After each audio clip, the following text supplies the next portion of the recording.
അമ്മേ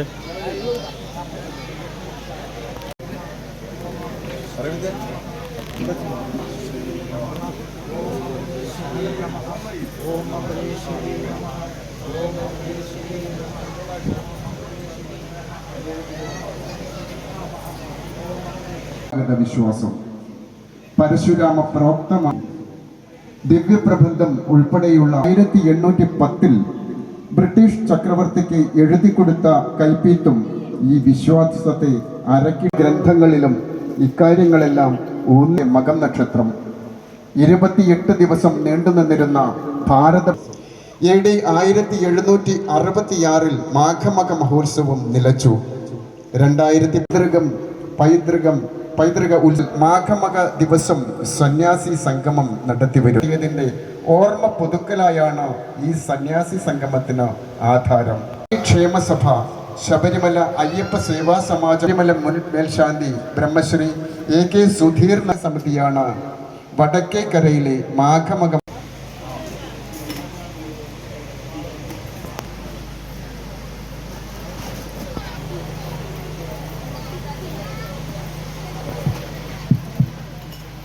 സ്വാമി വേദിയിലിരിക്കുന്ന പ്രാണാവർഗൻ, നമ്മുടെ ഉദ്ഘാടന മാതാമതാമതമൈമീഠം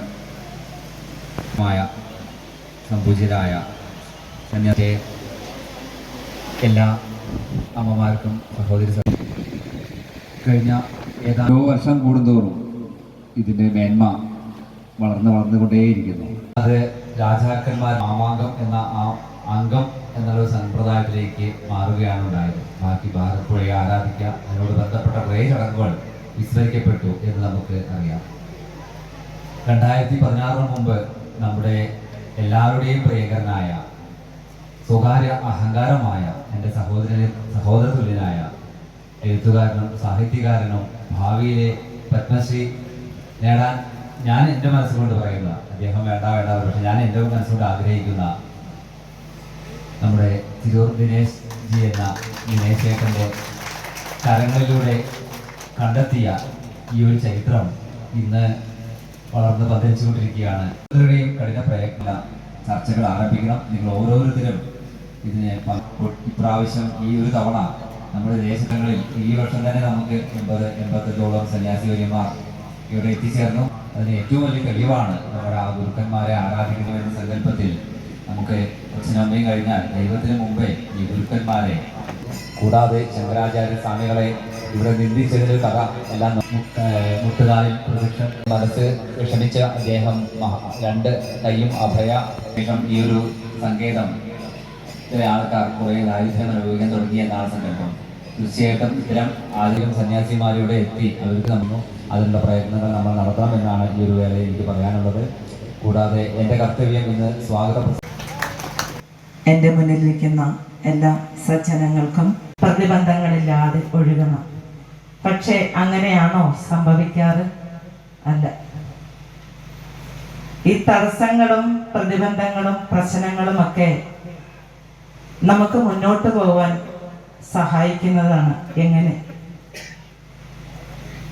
നമുക്ക് കൂടുതൽ ദൃഢതയും നമ്മളെ എല്ലാവരെയും പരിപൂർണതയിലേക്ക് നയിക്കുവാനും ഈ പ്രശ്നങ്ങളും പ്രതിബന്ധങ്ങളും നല്ലതാണ്.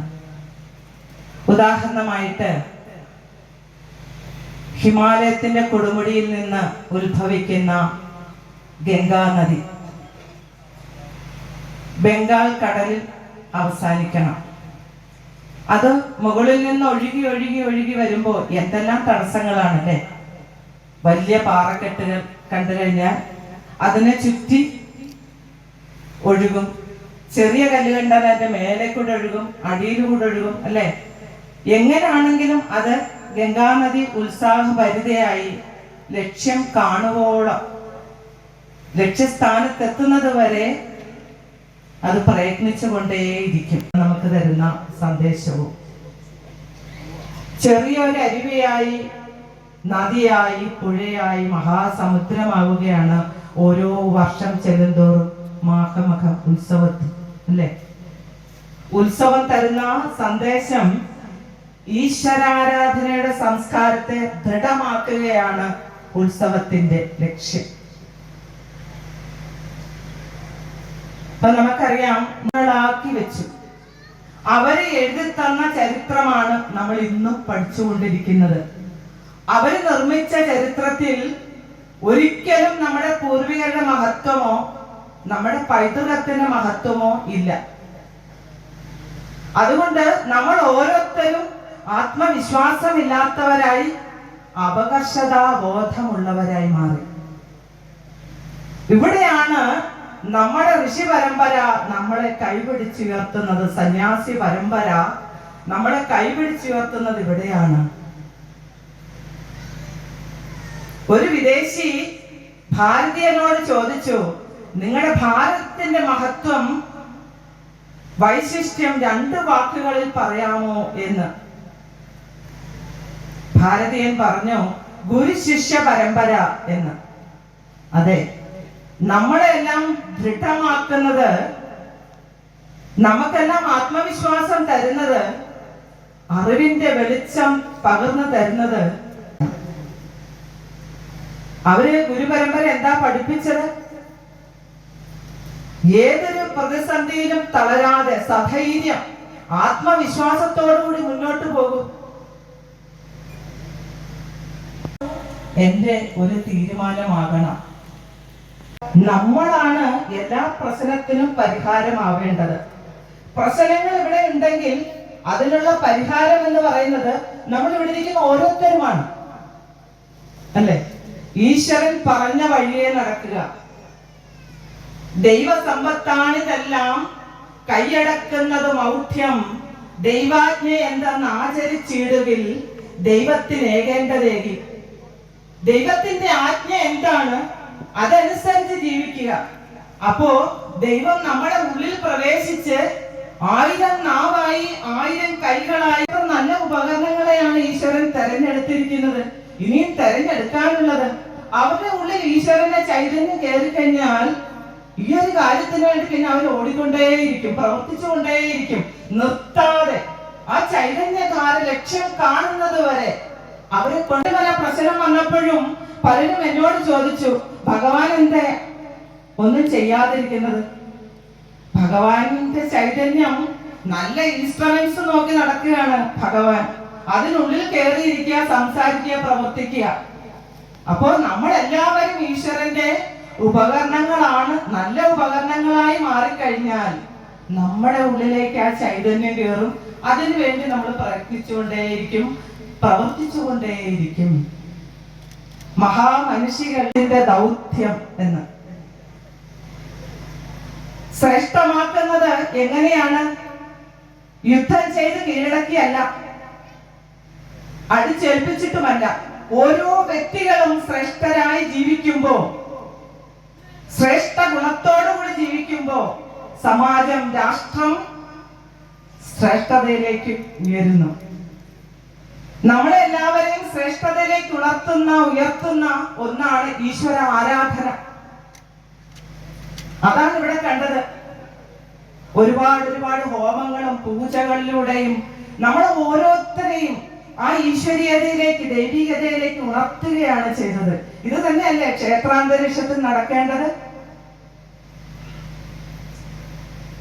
ആ പൂജകളിലും ഹോമത്തിലും എല്ലാം പങ്കെടുത്തുകൊണ്ട് നമ്മുടെ ഈശ്വരീയമായ ശ്രേഷ്ഠതയിലേക്ക്, ആ ഗുണത്തിലേക്ക് ഉണരുക തന്നെയാണ് നാം ഓരോരുത്തരും ചെയ്തത്.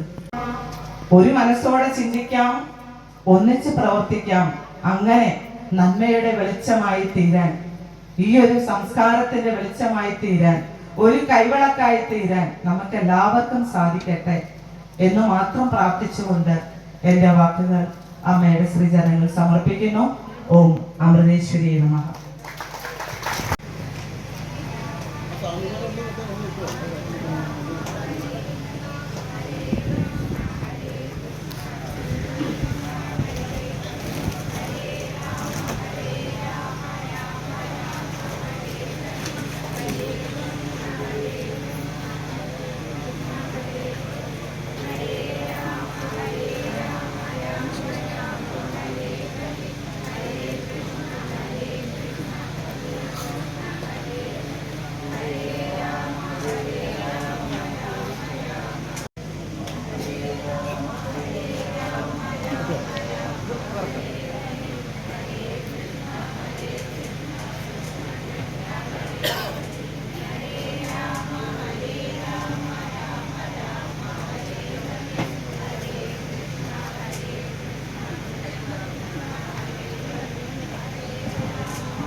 സന്യാസി ശ്രേഷ്ഠന്മാര്, മറ്റ് യാദൃച്ഛികമായിട്ടാണോ അമ്മയുടെ ജന്മം കായലിനും കടലിനും ഇടയിൽ ഉള്ള ഒരു ദ്വീപ് പോലെയുള്ള ഒരു പ്രദേശത്താണ്. അവിടെ ജന്മം കൊണ്ട് അമ്മ ആ കായലിൽ ഇറങ്ങുന്ന വീണ്ടും ഒഴുകണം, പഴയതുപോലെ ഒഴുകണം. ആ ഒഴുകാൻ വേണ്ടിയിട്ട് അതിനു വേണ്ടിയിട്ട് നമ്മുടെ കർത്തവ്യമാണ്. അതുകൊണ്ടാണ് ഇതിന്റെയൊക്കെ പ്രാധാന്യം മനസ്സിലാക്കിയിട്ടാണ് നമ്മൾ നദികളെ ആരാധിക്കുന്നത്. ഇവിടെ ഞാൻ വരുന്ന സമയത്ത് കണ്ടത് ഈ നദിയെ സന്യാസി ശ്രേഷ്ഠന്മാരും ഇവിടെയുള്ളവരും എല്ലാവരും ഇങ്ങനെ ആരാധിക്കുന്നതാണ്, ആരതി കാണിക്കുന്നതാണ്. ഇത് നമ്മുടെ സംസ്കാരമാണ്. ഇത് ഹരിദ്വാറിൽ നിങ്ങൾ പോയാൽ കാണാം.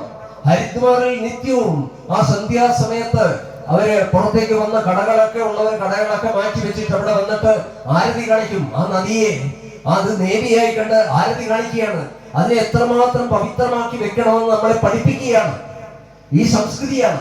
അപ്പൊ നദിയെ ആണെങ്കിലും സൂര്യനെയാണെങ്കിലും ചന്ദ്രനെയാണെങ്കിലും എല്ലാത്തിനെയും നമ്മൾ നമസ്കരിക്കുകയും ആരാധിക്കുകയും ആരതി കാണിക്കുകയും ഒക്കെ ചെയ്യുന്നത് മറ്റൊന്നും തന്നെയല്ല, നമ്മുടെ കർത്തവ്യം പഠിപ്പിച്ചവരാണ് ഋഷി. പൊങ്കൽ, അങ്ങനെയുള്ള സൂര്യപ്പൊങ്കൽ, സൂര്യനെ നമ്മൾ ആരാധിക്കുന്നത്, അതുപോലെ കന്നുകാലികളെ നമ്മൾ ആരാധിക്കുന്നത്, എല്ലാത്തിനെയും നമ്മൾ ആരാധിക്കും. സസ്യപ്പൊങ്കൽ, സസ്യങ്ങൾക്കും വൃക്ഷങ്ങൾക്കും ഒക്കെ വേണ്ടിയിട്ട് ഇവിടെ വലിയ വലിയ ശാസ്ത്രങ്ങൾ ഉണ്ടായിട്ടുണ്ട്.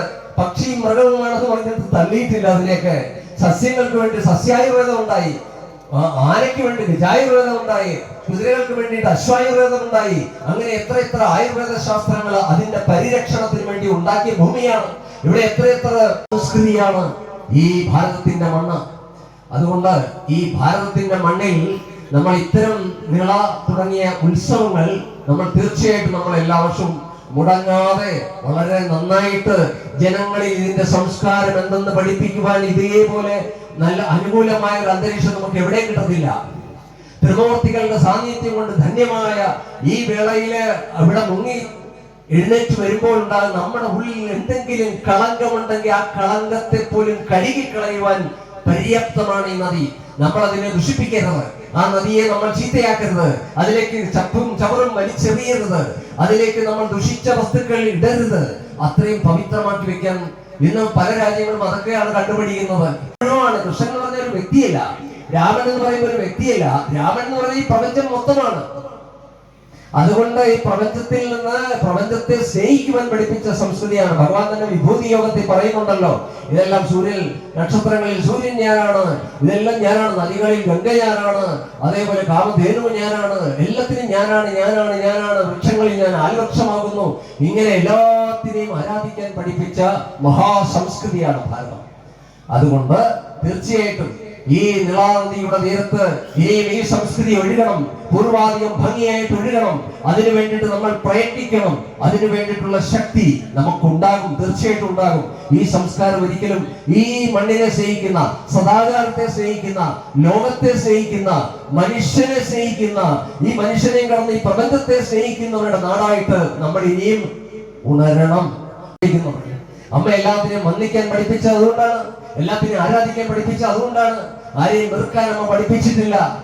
ആരെയും വെറുക്കരുതെന്ന് പഠിപ്പിച്ച, എല്ലാവരെയും സ്നേഹിക്കണമെന്ന് പഠിപ്പിച്ച, എല്ലാവരെയും കാരുണ്യത്തോടുകൂടി വീക്ഷിക്കണമെന്ന് പഠിപ്പിച്ച, എല്ലാവരെയും ഈശ്വരന്റെ ചൈതന്യമാണെന്ന് കാണാൻ പഠിപ്പിച്ച ആ സംസ്കൃതിയാണ് ഭാരതത്തിന്റെ സംസ്കൃതി. ഈശാവാസ്യമിതം സർവം യത്കിഞ്ച ജഗത്യാം ജഗത് തേന തക്തേന ഭുജീത എന്ന് പഠിപ്പിച്ച ഈശാവാസ്യ ഉപനിഷത്ത് ആദ്യത്തെ മന്ത്രമാണ്. ഈ പ്രപഞ്ചം മുഴുവൻ നിറഞ്ഞു നിൽക്കുന്നത് ഈശ്വരനാൽ നിറയ്ക്കപ്പെട്ടിരിക്കുന്നു, ഈശ്വരനാൽ മൂടപ്പെട്ടിരിക്കുന്നു. അത് മുഴുവൻ ഈശ്വരൻ്റെതാണ്. ഈശ്വരനാണ് ഇതെല്ലാം ആയത്. ആകാശവും വായുവും അഗ്നിയും ജലം പൃഥ്വിയും എല്ലാം ആയിരിക്കുന്ന ഈശ്വരനാണ്. അതുകൊണ്ട് ഏകദൈവ സിദ്ധാന്തം നമ്മുടേത് തന്നെയാണ്. ഏകം സത് വിപ്രവൃതാവതന്തി എന്ന് വേദം പറയുമ്പോ അത് വിഭിന്നമല്ല, വ്യത്യസ്തമല്ല. മനസ്സിലാക്കി തരുവാൻ വേണ്ടിയിട്ടാണ് ഋഷീശ്വരന്മാര് എല്ലാത്തിനെയും വന്നിച്ചു കാട്ടിയത്. അതാണ് അമ്മ കാണിക്കുന്നത്. എല്ലാത്തിനെയും വന്നിച്ചു കാട്ടുന്നത്, എല്ലാവരെയും വന്നിക്കുന്നു. നമ്മളെയാണ് ചിലപ്പോൾ ആരാധിക്കും, പുഷ്പം ഇട്ടിട്ട് ആരാധിക്കും, അതുപോലെ ഇരിക്കുന്ന പീഠത്തെ ആരാധിക്കും, ഒരു വാഹനത്തിൽ പോകണം ആ വാഹനത്തെ ആരാധിക്കും, നദിയിൽ ഇറങ്ങുവാണ് നദിയിൽ തൊട്ട് നമസ്കരിക്കും. ആ നദി ഇങ്ങനെ അമ്മ എല്ലാം കാണിച്ചു തരികയാണ്. അപ്പൊ ഈശ്വരനിൽ നിന്ന് ഭിന്നമല്ലിരുന്നത്. അപ്പൊ ഈ സംസ്കൃതി നമ്മൾ കാത്തു സൂക്ഷിക്കണം. ഈ നെരിപ്പോടുകളിൽ നിന്ന് ഈ സംസ്കാരത്തിന്റെ അഗ്നിജ്വാലകൾ ഉയർന്ന ലോകത്തെ പ്രകാശമാനമാക്കി തീർക്കട്ടെ എന്ന് പ്രാർത്ഥിച്ചുകൊണ്ട് ഞാൻ എൻ്റെ എളിയ വാക്കുകൾ ഇവിടെ അമ്മയുടെ പ്രധാനങ്ങളിൽ നിങ്ങൾക്ക് എല്ലാവർക്കും മുമ്പിൽ സമർപ്പിക്കുന്നു. ഈ ഒരു പരിപാടിയുടെ ഉദ്ഘാടന കർമ്മം നിർവഹിച്ചതായിട്ട് ഇവിടുത്തെ ഭദ്രദീപം കൊടുത്തപ്പോൾ തന്നെ ഉദ്ഘാടനം ചെയ്തു. അത് അറിയിച്ചുകൊണ്ട് എന്റെ വാക്കുകൾ ഉപസംഹരിക്കുന്നു. നന്ദി, നമഃശിവായ. പ്രകൃതിയോടും ഇണങ്ങി ജീവിക്കണമെന്ന സന്ദേശം തന്നെയാണ് മാമാങ്കം വിഭാവനം ചെയ്യുന്നത്.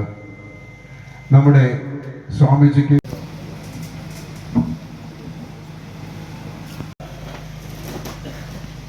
ഒരു മനുഷ്യനായി പിറന്നതുകൊണ്ടായില്ല.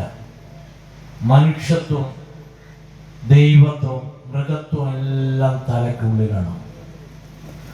ഭാരതത്തിലൊരു പൗരൻ പാഴായി പോകുന്നു എങ്കിൽ തലയിൽ വെളിവില്ലാത്തതുകൊണ്ടാണ്.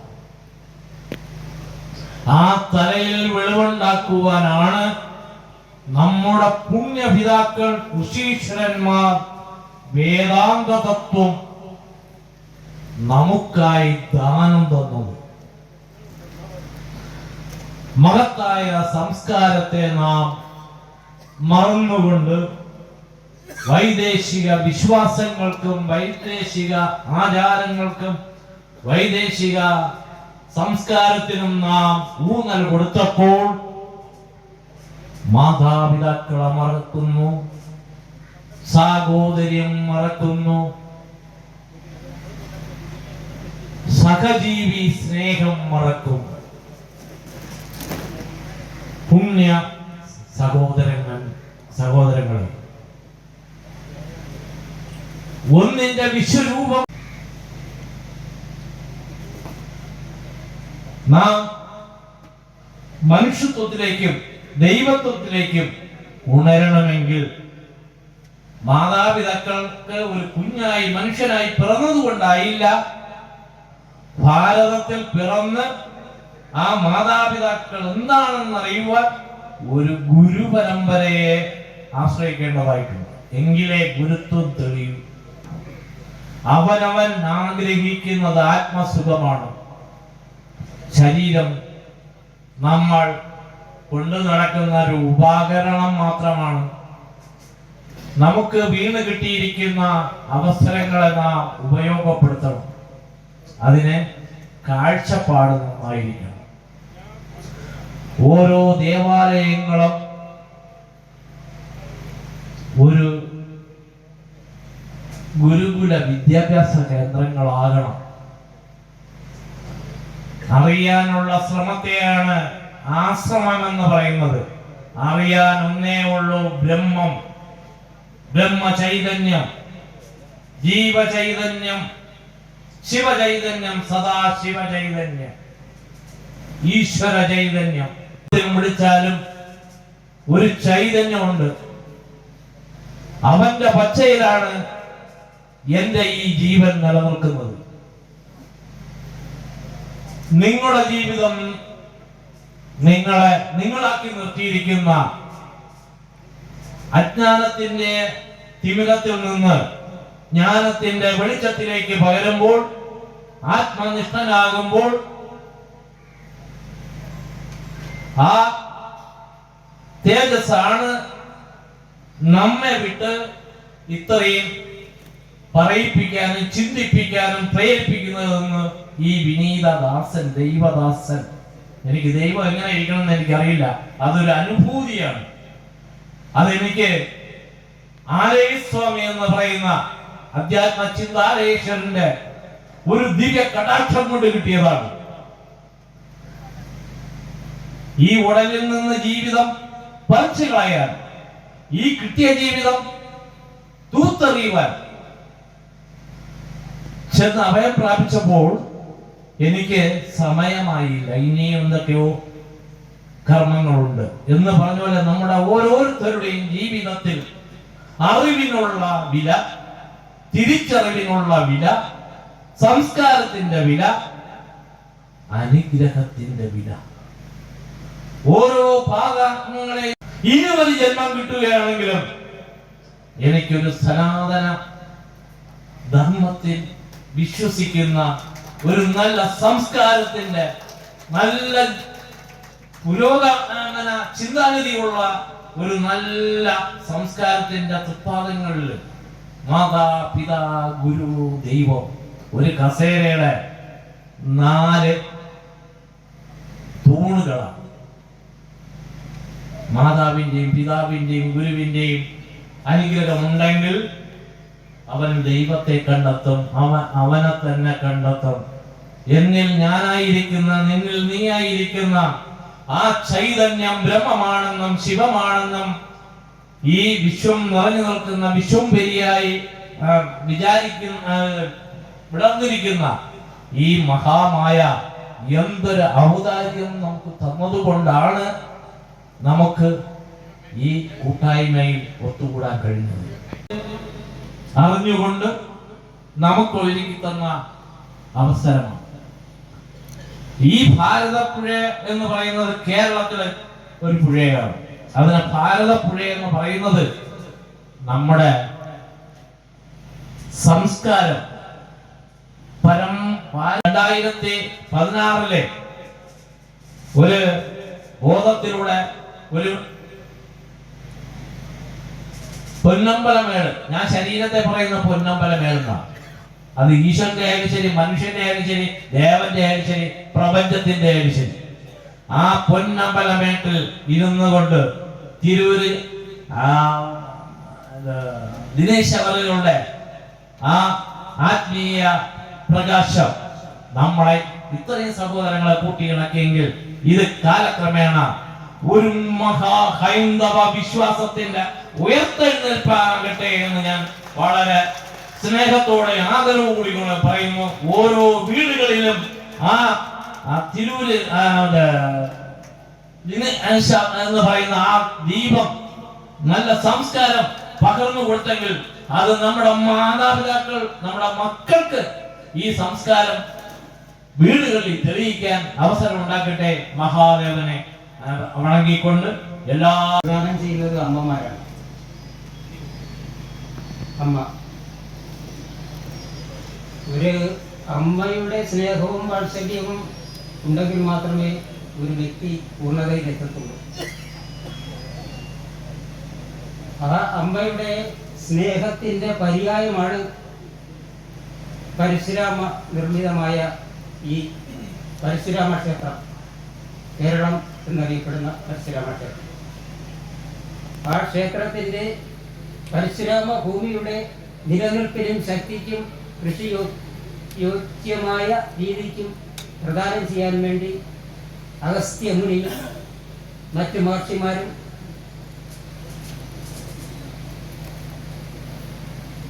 ഒത്തുചേർന്ന് നദീപൂജ നടത്തിയ ഭാഗമാണ് തിരുനാവായി. ഒരു സംസ്കാരത്തിൻ്റെ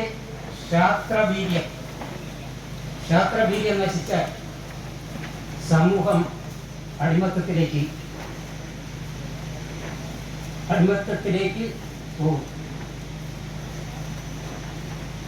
ദേശശക്തികളുടെ ഭരണത്തിന് കീഴിൽ ശാസ്ത്രവീര്യം നശിച്ച സമയത്താണ് മാമാങ്കം ഇവിടെ അരങ്ങേറിയത്.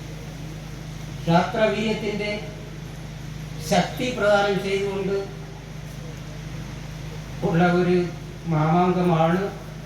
അത് മനുഷ്യൻ പ്രത്യേകം തിരിച്ചറിയേണ്ടത് ഒരു കാര്യമാണ്.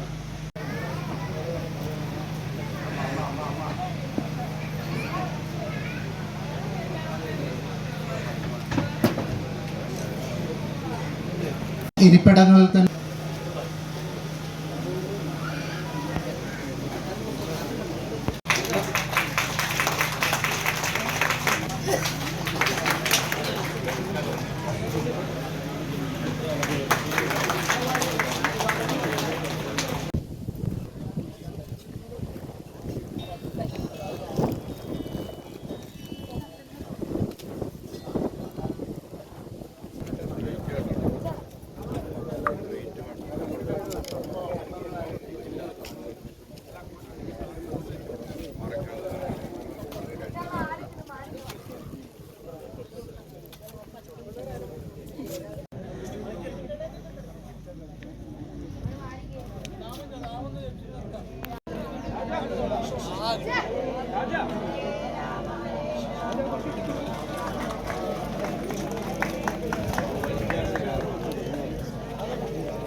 അവിടെ കിടന്നിട്ടുണ്ട്.